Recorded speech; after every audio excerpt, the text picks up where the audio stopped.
Got it. Numbers Lie the podcast. We back at you. It's another Thursday, another Numbers Lie. We back at you with the 30 for 30, 30 days, 30 teams. On this episode, we're doing the Cleveland Cavaliers. The Cleveland Cavaliers who've had some interesting offseason moves. So let me see, last year they ended up with a record of 44-38, not too shabby at all in the Eastern Conference, even with that young core. So 44-38 in the East, just missed the playoffs for the 9th seed. So, and last year they actually traded for Donovan Mitchell just, what is that, like a month ago? Yeah. About that, yeah. Huge out of the blue. I guess Danny Ainge liked the Cavs deal better than the Knicks deal. So sorry, Knicks. Yeah, that's OC. But go ahead. So what do we think about the Cavs' outlook this year?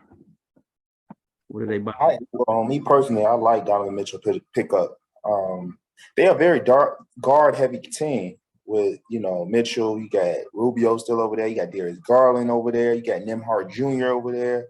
And they even got Sharif Cooper, crushing your boy. So I'm curious to see how the guards' minutes are allocated amongst them. Because, guard-heavy team, you want to put the best five out there.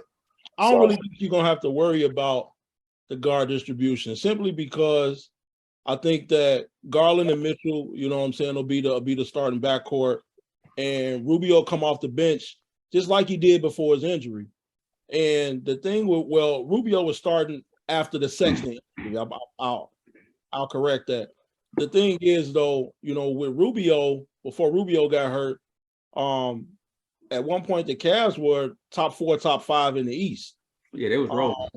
With the healthy Rubio and the addition of Donovan Mitchell, they'll be putting more points on the board because they don't have to play guards like Isaac Okoro so many minutes. Granted, he'll still be needed defensively, but he was borderline horrid on offense. And you take him off the court, when you need a bucket. You can't say that they're going to miss Colin Sexton because they literally played without him the entire season. So I think this team will be just as good as they were last year, but more so how they were prior to the Rubio injury. So one follow-up question: how soon do you think Rubio will be able to play? Will he be able to play night one, or like how long is that injury going to linger, you think? I'm not sure, but I don't think they miss a beat though. Yeah. Because you have players like, so say Darius Garland needs to come out, you can slide Donovan to the point and come with Karis LeVert at the 2. Mm-hmm. Like they have guard flexibility to where something like that I don't think is like detrimental to their team.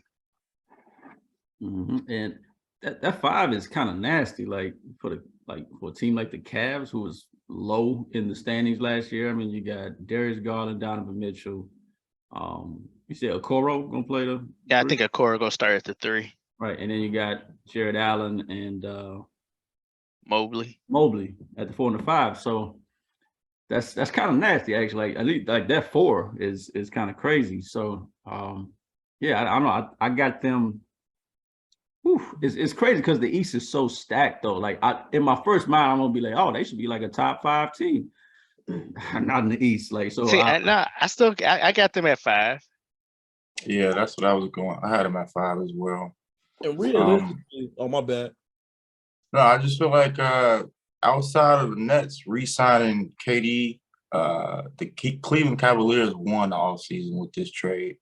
Not only does it set up their future for the next 5 years, but now you look at New York. What are their plans now? Like they got Jalen Brunson, Julius Randle, and Obi Toppin losing in summer league games. You know what I'm saying? That's not a good sign. So stop on that. We already covered that, man. That's sad. Man. Yeah, it happened. It happened. I just feel like they now, they legitimate. They legitimate threat in the East, top 5, top 6 seed, as long as they stay healthy. And yeah, they're gonna be nice to watch this year. I want to see the improvement of Evan Mobley. A lot of writers and stuff are very high on Mobley. Yeah. So I want to see this growth that everyone predicts him to grow into. I do believe he's a great player, but I don't believe he's going to be the player like organizations and managers are picking him like top 5, like under 25 players to build a franchise around. I don't see that in him yet, but we'll see. Scotty Barnes or Mobley? Who you picking? Barnes. I'm going Barnes.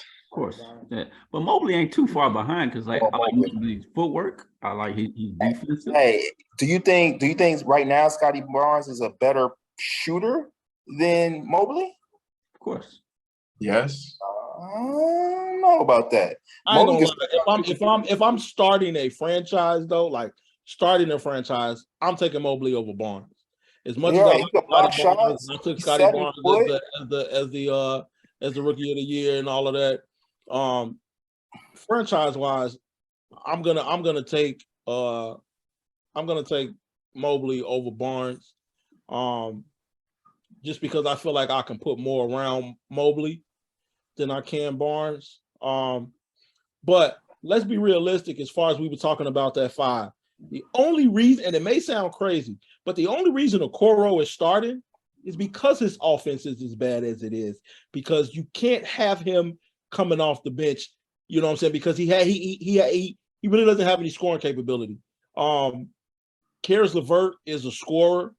They're going to be able to bring Kevin Love off the bench. I think a lot of people forgot that they got Moses Brown now. Moses Brown will be able to come in for either Mobley or Jared Allen, in my opinion. And then quietly, they also ended up getting Isaiah Mobley. The older Mobley. And I was about to say that's brother. Yeah. Man, he's not too shabby. That's a great pickup. You Not have too your shabby, and he can shoot the ball for his side. So yeah. Cavs, They're literally, Cavs to are me deep. personally, they're literally a small forward away from being that team. A small forward away, like a 3-and-D guy that you can depend on to get his own bucket. Man, They're Isaac Okoro replacement away from Kelly Oubre. I think Kelly Oubre changes that team quick. LeBron James' contract is up in 2 years, right? He's not going back. He's not Cleveland? going back. Cleveland? Why not? Well, the thing is, Cleveland ain't gonna have no draft picks to draft Bronny, so it's impossible for him to go back there. I don't think they got a first rounder for a couple of years. Okay. All right. So real quick, as far as the Cavs go, so the teams, because y'all said y'all see them as the 5, right? Mm-hmm. So the teams that were above them last year were the Miami Heat, Boston Celtics, Milwaukee Bucks, Philadelphia 76ers, the Raptors, the Bulls, the Nets, the Hawks. Raptors, Bulls, Hawks, all gonna be behind them. For Raptors, sure. Bulls, Hawks gonna be behind them. Behind them, yes. The Bulls not going to be a complete team until they get Lonzo back. Yeah. And we have no clue critical.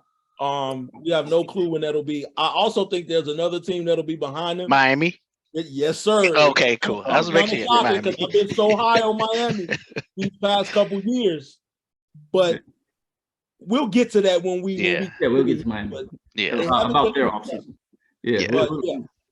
We'll get to Miami's offseason. So all right. So 5-6 for Cleveland. But why 6 now? 5-6 range because you named all the teams. I'm trying to think. Milwaukee, Philly, it's a lot the of Bucks. Teams. No, Milwaukee, Philly, the Bucks, and Boston, Brooklyn. And so 5. So okay, 6. I'm sorry, right. I was off by 1. I got you. But also, it still could be 5-6 because we know how injuries happen in the NBA. Right. And exactly. Injuries happen. All right. Yeah. All right. So that's it for the Cleveland Cavaliers season preview, 22-23 season. You're welcome. This is just your one-stop shop.